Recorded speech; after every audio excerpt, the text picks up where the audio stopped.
तो चलिए अब हम एक क्वेश्चन सॉल्व करते हैं। इसमें हमें एक टेबल गिवन है जिसमें xi एंड fi गिवन है और हमें mean deviation about mean find करना है। हम ये क्लियरली देख सकते हैं कि जो डेटा है वह ग्रुप्ड डेटा है और हमें इसके लिए mean deviation about mean find करना है। तो चलिए अब हम इसका सॉल्यूशन देखते हैं।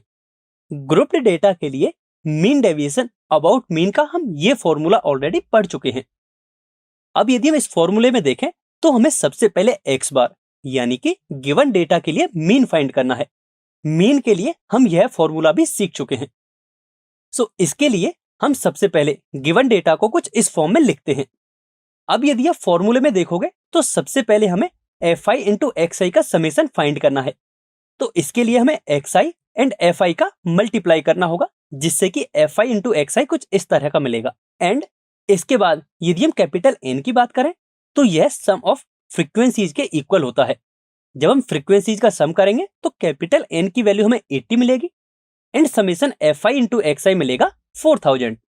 तो अब हम इन दोनों वैल्यूज से x बार आसानी से कैलकुलेट कर सकते हैं। जब हम ये कैलकुलेट करेंगे तो हमें x बार यानी कि मीन 50 के इक्वल मिलेगा। तो आप यदि वापस से फॉर्मूले में देखो तो हमें x बार यानी कि मीन पता है और कैपिटल N की वैल्यू भी पता है। अब हमें मीन डेविएशन कैलकुलेट करने के लिए इस समेशन की वैल्यू फाइंड करनी है। इसके लिए सबसे पहले हम mod of xi minus x bar find करते हैं एंड यह कुछ इस तरह का होगा। इसके बाद हम fi into mod of xi minus x bar find करते हैं।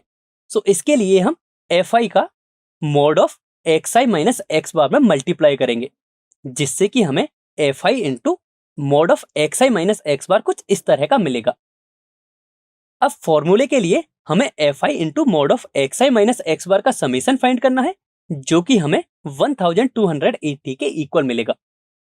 अब यदि आप वापस से फॉर्मूले में देखो तो हमें सारी वैल्यूज मिल चुकी हैं।